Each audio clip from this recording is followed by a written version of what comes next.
So I just want to make sure that we are clear that we will be sharing this information online as well. And we will touch a little bit upon from Jeremy's side, from the town of Los Altos Hills, as to what it is that the towns are seeing and what restrictions they are noticing and what issues they are seeing. So Jeremy, I know you're online and I know you have other meetings to attend to as well. So as I'm going through the presentation, I will ask you to join us, and if you can, that would be great. So let me just start by sharing my screen so everybody has time to see my screen. Just 1 second. I would like to just there.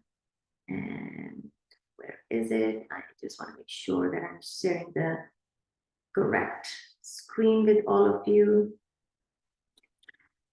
There we go.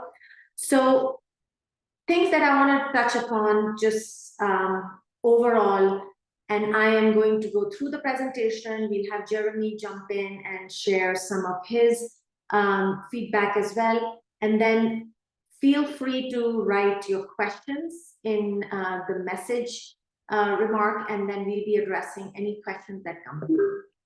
So let's get started. So I just want to briefly talk about the SB9 and an ADU. So the Senate Bill 9, the California state law, it does allow homeowners to split their lots, existing lots, into 2 separate lots. And the advantage is that you can sell the SB9 unit. The other thing is that when you do the split, you have to be in the primary 1 lot for 3 years. So you cannot just go ahead and sell both of them. That's number 1. And I will be talking about the details of the advantages or disadvantages of SB9 and ADU. ADU is just an accessory dwelling unit. It is independent residential dwelling unit, but it is located on the same property, cannot be sold separately. It can be rented if needed. So that's kind of the difference between the two. These are the things, and again, I will just touch upon them. We will be sharing this presentation with everybody, so you'll get to kind of refer back to this on and off. But SB9, it gives you a little bit more freedom than an ADU. And the reason is that you can subdivide your property. You need to have a minimum of 2,400 square feet. And I've written like the 50-50 or 60-40 split. Now, keep in mind, every city and jurisdiction is coming in with their own little variations on how this is going to be done, how we can do this subdivision, and what are the minimum lot sizes and square footage, and if they're capping it to a certain square feet, which is minimum is 800 square feet. The properties of SB9 can be rented, they can be sold separately, whereas ADUs can only be rented, right? You cannot sell them. In some cities, it's very interesting, in some zip codes, they are letting you even sell the SB9 units, even if they're on the same property without a split. Now, I can assure you that is not happening in the Bay Area, but there are other jurisdictions which are allowing that. Now, many cities are also giving permissions for bigger SB9 units, which are going to be larger than the ADUs, which are allowed. But right now, a lot of cities are still going through how to incorporate the SB9 law into place. The restriction is that ADUs basically can be added onto any main home, but SB9 unit is really focused on the urban areas, clusters. They're eligible there. They cannot be built into historic districts, or if there is a historic property, that also has to be looked at. So there's some restrictions on the SB9 there.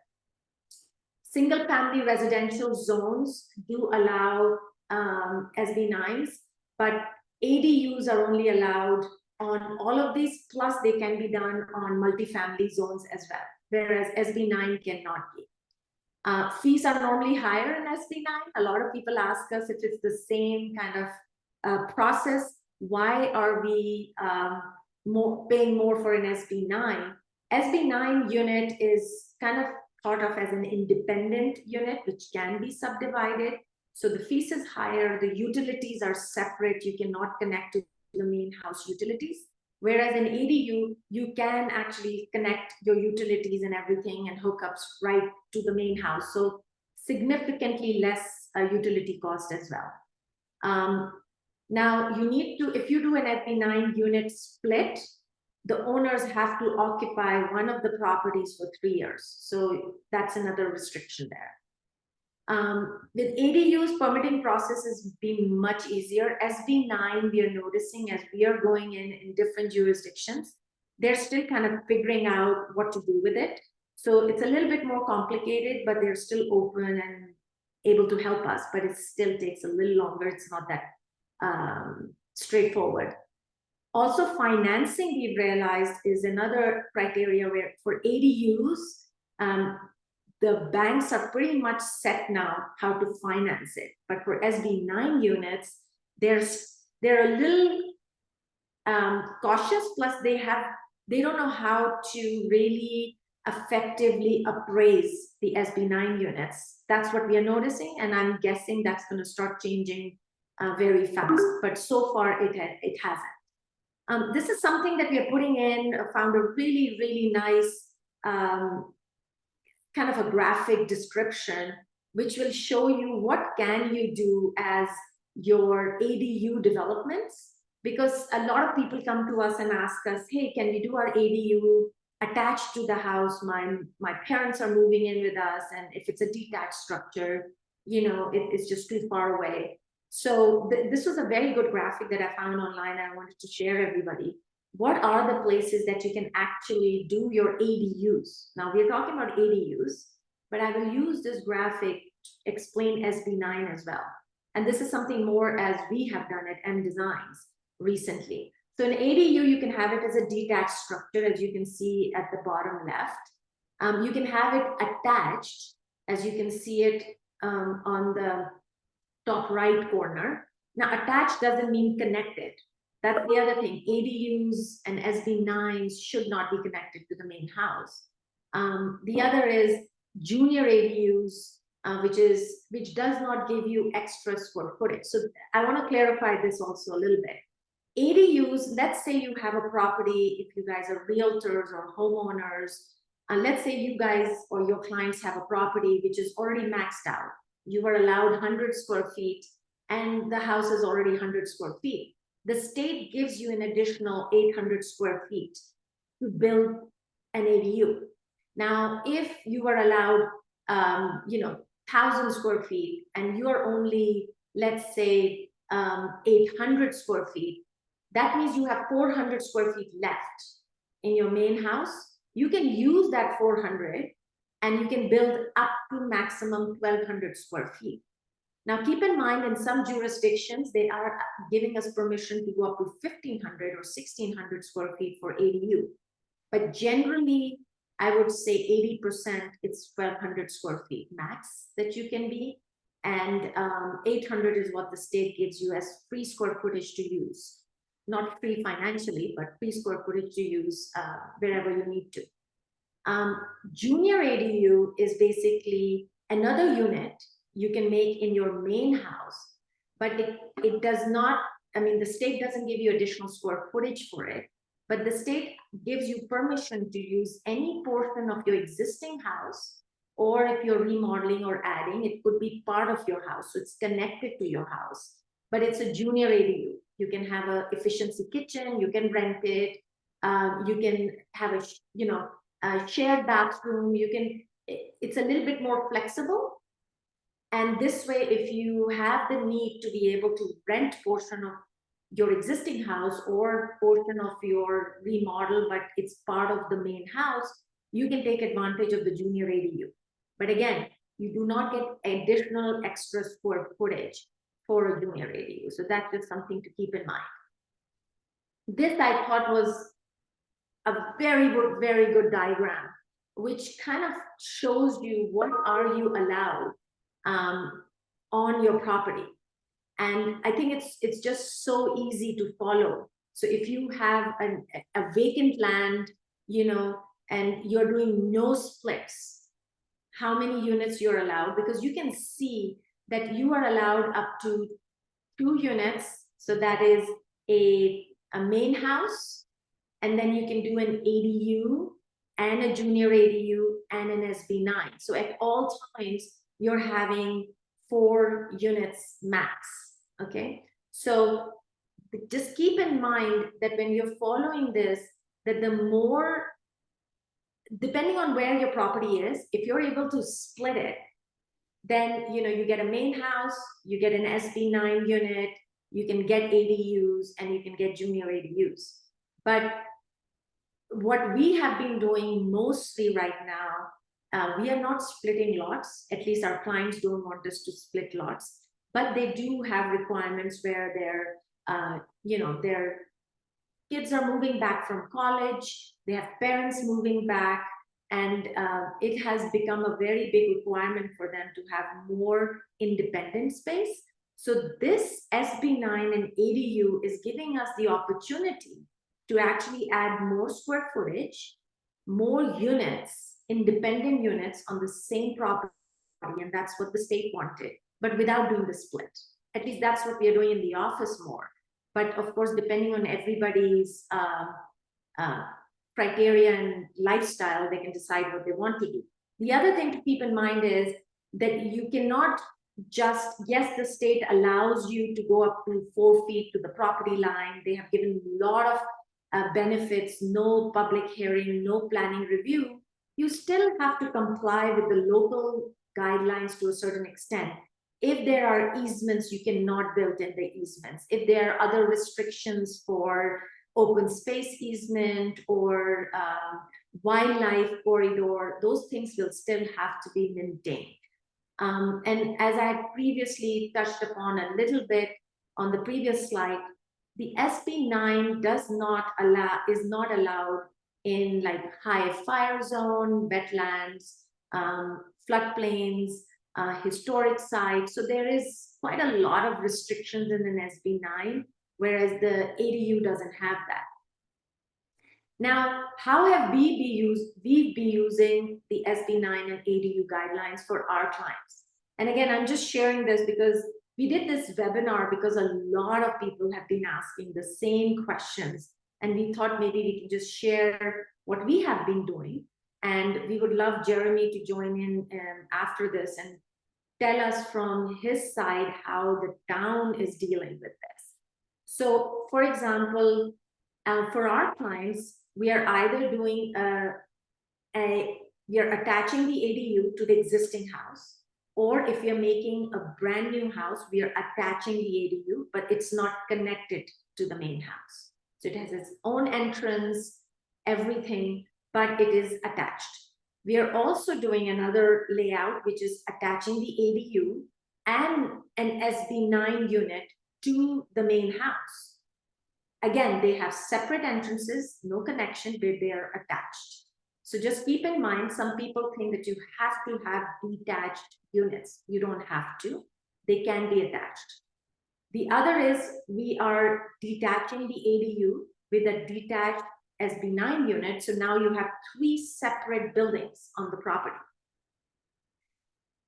The third option fourth option we've been working on is that both the units are not attached to the main house, but they're attached with each other. This way, we have 2 kind of buildings on the property, but 3 units. So the ADU and SB9 might share the roof and the wall and everything, but they are attached together, not connected. So that's another one. We have been doing something else very interesting, and I know there are a lot of realtors on the call. People are wondering, okay, it's so expensive to move out, to rent a place. So what we have been doing in the last year and a half is we actually designed the master plan. And this is something I would advise any designers which are on the call, or they're thinking of how to help their clients, or even realtors, build the ADU or SB9 unit first, have your owners or homeowners move into those units, and then remodel or rebuild the main structure. And the reason I say that is the cost of moving, cost of rental is very high. And this way, yes, the length of construction increases and maybe a little bit of the cost, but compared to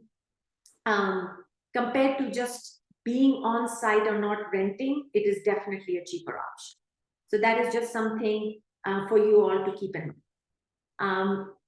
I would like to see if Jeremy is now available for us to have him share some of his information with us. Jeremy, I don't know if you're able to join us, and I'm just seeing if you can turn your camera on, if possible. I don't have the ability to turn my camera on. Okay, I'm just trying to see if I can do that. But if you can introduce yourself, and what we want to hear, Jeremy, from you is how the cities are kind of struggling with this, and what are you doing to help the homeowners navigate this? Yeah, so again, thank you for this opportunity to speak and address multiple people at once. It's one of the most common questions we get at the counter, so hopefully I won't have to repeat myself as much in the future after today.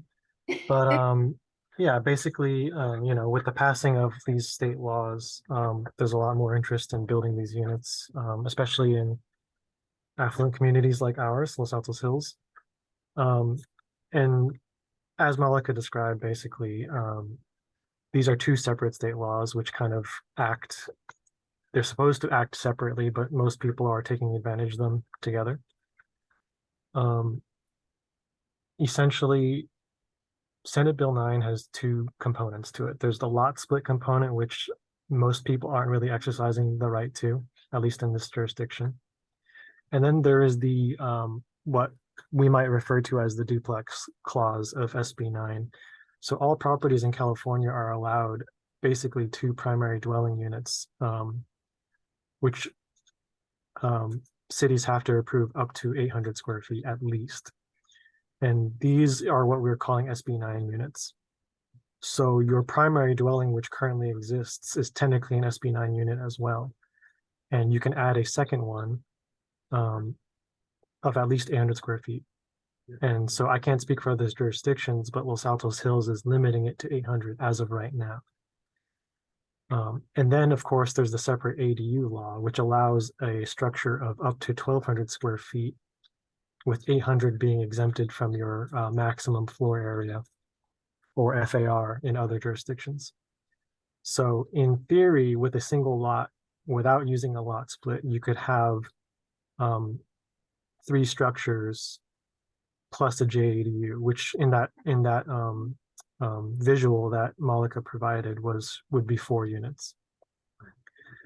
And then if you were to split a lot using SB9, you would actually only be allowed the 2 SB9 units on the new lot. So let's say you split a lot and now you have a new vacant lot. That one would only be allowed the 2 SB9 units. The ADU law does not apply anymore on those newly split lots because the state law only says that we have to approve up to 2 units. So either both are SB9 units or one is an SB9 and one is an ADU. It really doesn't matter. So what this means is you could, in theory, max out a property with the primary dwelling, an SB9 unit, or technically 2 SB9 units, an ADU and a JADU, split it, and you get another 2 SB9 units. But again, most people are just exercising the SB9 unit part and not actually splitting their lots in Los Altos Hills. Now, as far as the process is concerned, both SB9 unit and the ADU are technically not subject to discretionary review. So usually they can go straight to submitting to the building department after a pre-application meeting with town staff. The reason why the SB9 unit might be a bit more costly and or slower to review is that technically it's not an ADU, it's technically a primary dwelling, just in this case, a small one in this jurisdiction. And it can be attached to the primary dwelling or another structure. That being said, the town's ordinance is currently an urgency ordinance. We passed it basically right before it went into effect a couple of years back now. And it's actually set to expire in October. And so we're in the process of updating our SB9 ordinance. And we're considering allowing greater than 800 if you were to provide additional setbacks or something like that. So sort of incentivizing greater setbacks by allowing, more square footage. But again, hasn't been finalized yet, so we don't know exactly what we're going to allow and what exactly we're going to do. So, it might be worthwhile for everyone to stay tuned till October with regards to SB9 ordinance in Los Altos Hills. Again, I can't speak for other jurisdictions. So Jeremy, just thank you so much. This helps explain what is happening from at least city side. But I since we work in a lot of different jurisdictions, we are noticing this kind of everywhere in Bay Area. Like for our clients in Los Altos Hills, and Portola Valley, Woodside, where we have big lots, we are encouraging our clients not to go up to the 4-foot minimum, right? We are encouraging them to maintain as much of a distance as they can. And I'm happy to hear that the cities are giving these incentives. And what happens is when the cities give incentives, it makes it easier for designers to help clients understand that it's okay. You go further, you're getting a little bit more square footage or something. This helps our work also. But Jeremy, can you touch upon a little bit about, I know this question has come up a lot between you and us on different occasions of projects, and I would love for everybody to understand this as well. There is a height restriction of 16 feet. And unlike ADU, where you can convert a garage or above a garage to an ADU, we still have that restriction. If you're building a separate ADU or an SB9 connected to each other, the height still is there. So can you talk a little bit about that? Yeah, so basically, we have to approve units up to 16 feet tall. And those would be units that could go all the way up to 4 feet from the property line, right? The state law basically says we have to approve units with a 4-foot setback up to 800 square feet or 1,000 in the case of an ADU and 16 feet tall. Our current ordinances in town do allow for increased height if you were to increase the setback greater than 30 feet. We would allow ADUs to go up to 19 feet tall. I would need to double check how you have SB9 written, but currently, again, it's a 16-foot setback if you're if it's a 16-foot maximum height if you're between 30 and 4-foot setback. And then for ADUs, at least, it's 19 feet tall if you give at least 30-foot setback. And then there was there's a new Senate bill that actually went into effect January 1 of this year, where if you attach an ADU to a primary dwelling, you can actually go as high as the underlying zoning or 25 feet, whichever is lower. So if you attached an ADU to your main house, in theory, you can go up to 25 feet tall in Los Altos Hills because our underlying zoning maximum height is 27 feet, but 25 is lower than that. So, so yeah, in theory, right now, as of January 1 this year, you can attach an ADU to your house and it can be 25 feet tall. So Jeremy, just to confirm, you're saying that if the ADU is attached to the main house or the SB9, it can go higher than the 16-foot restriction? That is correct. We would need to see how that interacts with SB9 units, because technically those are supposedly equal to primary dwellings, but because they have a reduced setback, maybe we can restrict the maximum height on ADUs still if it's attached to an SB9 unit with a reduced setback. I would need to look at how that interaction would work out. Got it. And has there been any indication for letting SB9 units use the same utilities as the main house if the deed restriction can be imposed on the property, if the owners are willing to sign that they would not subdivide the lot? Is that something which is being considered? I'm not Yeah, Thumbs up. I don't think that's being considered because technically they are two primary dwellings, so they should have their own meters. And so they should have their own connections. ADUs being guest houses can connect to a primary dwellings connections or have their own separate one. But I believe the SB9 unit and the primary dwelling have to have their own separate connections. And the reason I'm asking, because it's for everybody who's listening in. I mean, we are looking at the north of 40, 50,000 just to connect. Because of some of these bigger lots, about an acre or 3 acres, that just the length of connection, and because of the terrain, it's become very expensive. These questions are coming up from homeowners a lot. So that's why I just wanted to clarify. The other one, Jeremy, I would love for you to kind of talk about is something I know we both have been like, we kind of keep annoying you about it constantly. And this question, I know you guys keep answering a lot, so it'd be great to clarify here, is the fire requirement is still exists for the fire department, regardless it's an SB9 or ADU, and the more restrictive requirements still are in place. That is correct. The fire department, despite the state wanting to sort of expedite this housing construction and all that, technically life safety requirements are still the same. And so fire is looking at these from purely a square footage standpoint. You're adding X number of new combustible square feet. And so there is gallons per minute requirements from the nearest hydrant. There's hose pull requirements for the footprint and all that. And none of that changes for fire. And because these are dwellings, when you increase the number of dwellings on a street, it could trigger potentially the widening of roads.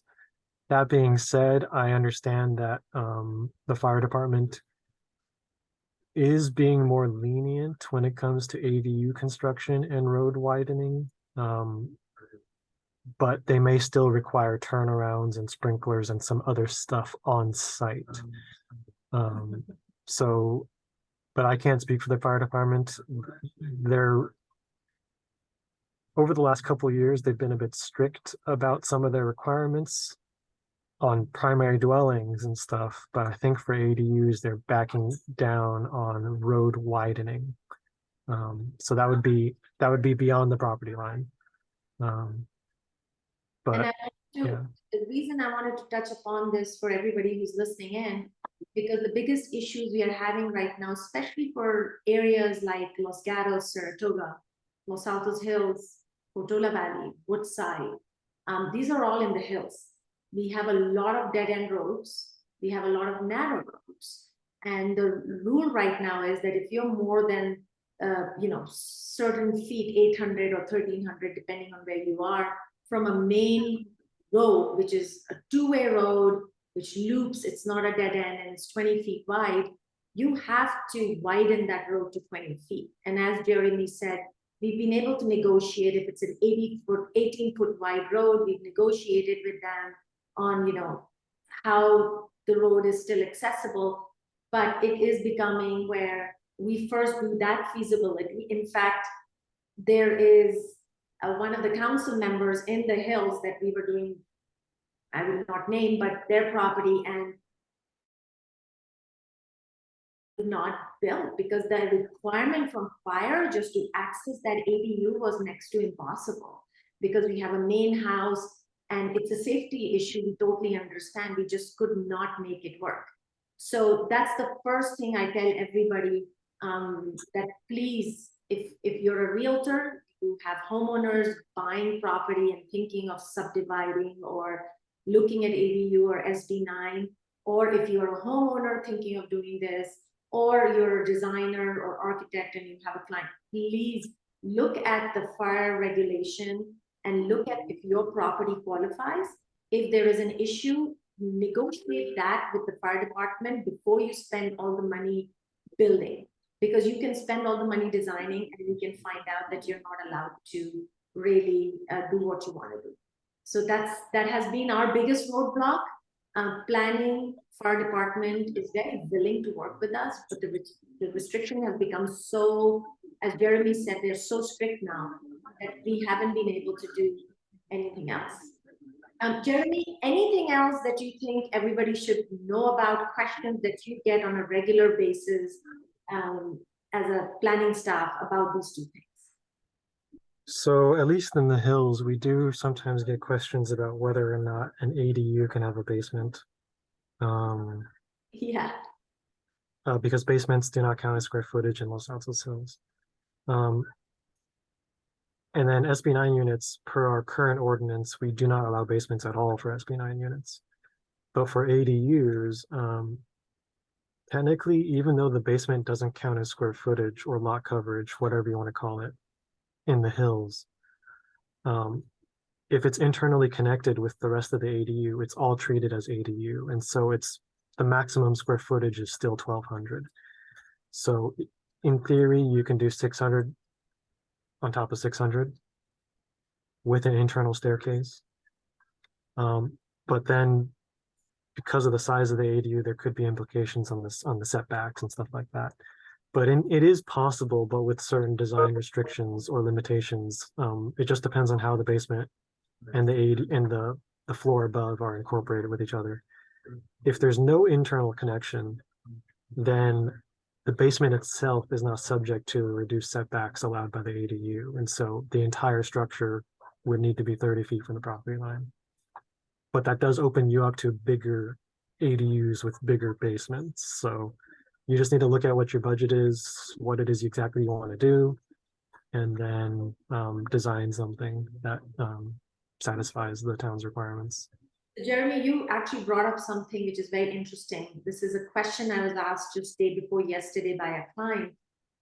For an SB9, if the utilities are separate, if it is being treated as a separate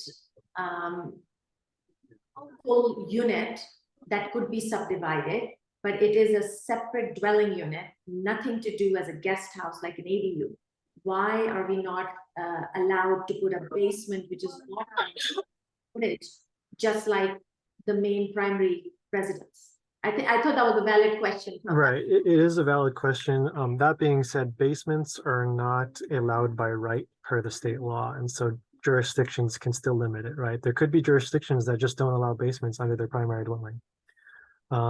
So that's not something that is just allowed by right, like say a fence or a driveway or an ADU or dwelling, right? So basements, think of them kind of like pools or pergolas and stuff. They're amenities. So jurisdictions do reserve the right to limit them, even though the SB9 unit is a primary dwelling, and normally we would allow a basement under a primary dwelling. Okay, perfect. Now I would love if anybody has any questions, please add it in the chat box so that you know, Jeremy, if you have any questions for Jeremy or for me to respond to, if you don't have an answer, we'll try and get that information for you. But if you have any questions, please add that in there. I just wanted to share some of the ADUs and SB9s that we are in the middle of, either we just finished or doing, just so people know what options you have. We worked with the planning staff on this one. This is the main house that was done a while ago, and then we came in and added the ADU right off of on the side setback. Again, you're not allowed in the front setback, but you can go on the side or rear yard setback up to 4 feet. But as I was mentioning earlier, we totally discourage that in big properties. If you can, we insist and help clients figure out how we can do the units without encroaching too close to the property line. They're just different kind of, you know, SB9s that I wanted to show you, and see if I can go further down. These are all in Los Altos Hills. Since Jeremy was joining us, I wanted to just use those. But the one, a couple of them, we are actually coming in with SB9 and ADUs together. And I just wanted to share those with you, just to give you guys some ideas. This is in Saratoga, but we have our primary dwelling unit, and then we tucked in the SB9 and ADUs with a separate entrance, totally on a separate entity, but in Saratoga, because we're out of the setback, we can use the roof surface as decks. So I just wanted to share this because I get a lot of questions that, oh, how can you connect, or how can we minimize the disruption on site if we can just compact it? Well, there are different ways to do it. It just depends on what you guys are using it for. Is it for homeowners? Is it for you guys have in-laws that are moving in, or parents? Then you want to keep it on the same level so that there are not that many steps and stairs that they have to go through. If it's something you're renting, then we want to make sure that it is private, so it doesn't impact your life, but it still gives everybody access. If it's kids that you think are going to be moving back and kind of living there till they go back to work, that is something, you know, is important to keep in mind. So where you actually position that ADU or SB9 is very, very important to see what will work. Now, Jeremy, I'm just looking at actually getting texts rather than, and I'm getting messages on Instagram, but I'm just looking at these. Oh, when would you have a draft version of what you're proposing in October to the city council ready for public review? So it's my understanding that obviously before we adopt anything, we're going to need to have study sessions. We've had a couple earlier this year, but they kind of inconclusive, but you can maybe tune into those on our town's website to see where the discussion was leading. But I believe we're going to be having another study session with more of a better idea of what we want to do coming August. I would need to double check with our director and when that's actually going to happen, but I believe that the soonest we might have a study session would be August at the soonest. But again, we also need to move quickly because we have till October to adopt a more permanent SB9 ordinance. So it should be in the coming months for sure. We'll definitely have a better idea of what we're doing. Got it. Jeremy, the other question is, I'm just reading right here. The other question is that are you seeing that cities are working together to form something which can be used throughout? Like Los Altos is coming up with their own versions of ADUs and SB9s that people can just get for free and add to their properties. Is that something Los Altos Hills will consider as well? Not at this point. Obviously, every jurisdiction's a little different, and so we don't maybe want to limit ourselves to something that works for other jurisdictions with smaller lots and stuff like that. So that's certainly useful, but no, we're not considering that at this time. Okay, there's one question from Bernie with Compass. How do you incorporate both an ADU and SB9 unit into the primary residence reference that was on the Saratoga project? So Bernie, this one basically, it is still, as Jeremy was talking about, and as I showed you in the upper diagram, you can have them attached to the primary unit. You just cannot connect them. So basically they're attached, but they're not connected from inside with that ADU or SB9 because they are separate entities. The only difference is, for example, in this case, the right side unit is an SB9 unit. It will have its own utility, its own power meter, everything. The ADU is going to be connected to the main house solar, main house meters and everything, utilities shared. So I'll be happy to kind of go a lot more in detail on this. But yes, in this case, we are able to kind of combine these together because this property and some of the properties we work in the hills, the cost of foundation is a lot because of piers and great beams. The more we can compact it within one structure, the easier it is for us to actually build. I hope that answers that question.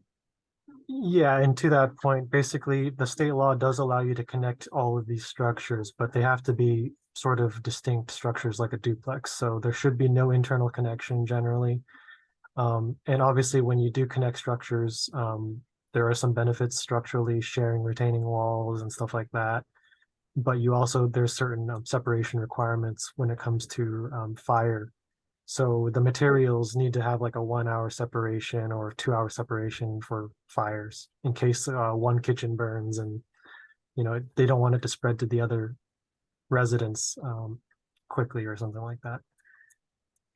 Perfect, Jeremy. That's just for people to understand, like when we make primary homes, the garage is considered to have a fire separation between the house and the garage. So that's kind of similar to what we do for the SB9 and even the ADUs that we attach. We try and do that separation in the ADUs as well.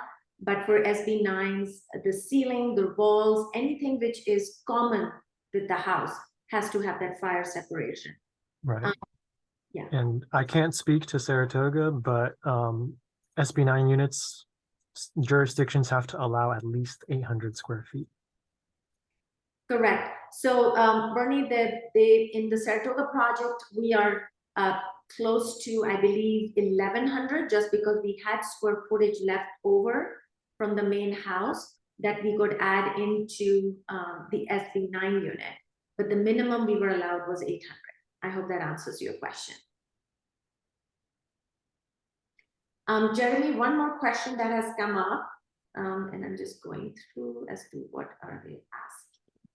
Oh, Los Altos Hills has a lot of fire restrictive areas up in the remote part of Los Altos Hills.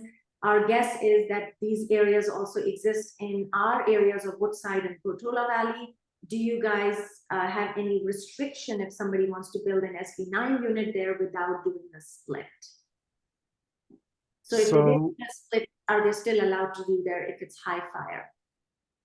They technically can, as long as it's not very high fire. So the CAL FIRE and fire district, they have different classifications, and very high fire is where we can actually basically just deny them or prohibit them. But for the most part, I'm actually quite certain the town doesn't have any very high fire hazard zones, only high and moderate. So in theory, that isn't a restriction in town. Obviously, there could be implications as far as the fire department's requirements with turnarounds and sprinklers and stuff, but yeah, there is no strict prohibition on them as long as it's not a very high fire hazard zone. Jeremy, one more question just came up, and I will answer from my side of other cities, and I'll let you answer for Los Altos Hills. The question is, does the SB9 or ADU need to match if there is an existing main house? If the main house is in their 70s, do we really have to match it with that architecture style? So I'll let Jeremy answer for Los Altos Hills, and then I'll tell my experience of the other jurisdictions. Yeah, I think my answer would actually be pretty easy. Los Altos Hills doesn't have architectural review. We believe people can get whatever they want. And so while we encourage SB9 units and ADUs to match their house, we can't require it. So you're not required to match the ranch style home. You can do what you want. There are some restrictions on color. We do require, slightly darker tones, but no restriction on design. So this is an example of the one in Los Altos Hills. The main house is an old ranch style home. The clients wanted to add this for their family who's going to be moving in with them. And this is kind of what we are doing there. This one is in Mountain View, but I want to just show, this one is again in Los Altos Hills, ranch style home, and we kind of did a very separate look. But this one, we matched with the main house. The house was recently done. The clients liked the architecture style, so we stayed with it. So in other jurisdictions, in Los Altos, we have seen that if the house is really old, they have not pushed us too much to match. but sometimes it has been very discretionary, depending on the neighborhood, to be very honest, the planner. So we just have to see where somebody would be allowed to do what. So it has been a lot more subjective, but places like Portola Valley, Woodside, Los Altos Hills, Gatos, Saratoga, we haven't had that much of a restriction on what we needed to exactly match. Bernie is asking the question, I believe, thank you, Azim, square footage counts towards MFA and like state. No, so the square footage, I don't know, square footage is not, if you're maxed out, you still get the 800 square feet from state to make that SB9 unit. That's the minimum. You are like, that is what you're allowed to get. Now, if you want to make more than that, if you want to be the 1200, you have to use it from your main house. The state only gives you 800 square feet. Yeah, so again, if your property is already maxed out and you don't have an SB9 unit and you don't have an ADU, you can have both, but they're limited to 800 square feet. Basically, jurisdictions have to approve 800 square feet. So 800 is just not counted. Jeremy, the question Bernie is asking is there any allowance for an SB9 unit in any of these places if the homeowners promise not to split the lot? I don't believe there is. So I'll answer this follow-up first. No, both units can be 800 square feet. So separately, they can both be 800. They don't share 800. And then with regards to some kind of incentive for promising not to do a lot split, that might be something that we're looking into. I don't know exactly, but even if you promise not to lot split, you always have that right. So we might not even give you that incentive, right? A future homeowner might just split it, or property owner might just split it anyways. So we can't really enforce a promise to not split a lot, and therefore we might not give additional allowances. So Jeremy, this is a very good question. I would ask because I won't name the city, but I know there are a couple cities which would be probably giving the incentive that if you do a deed restriction and sign that you will not be doing a future lot split, that you can maybe get some incentives. Again, this is not final. These are discussions.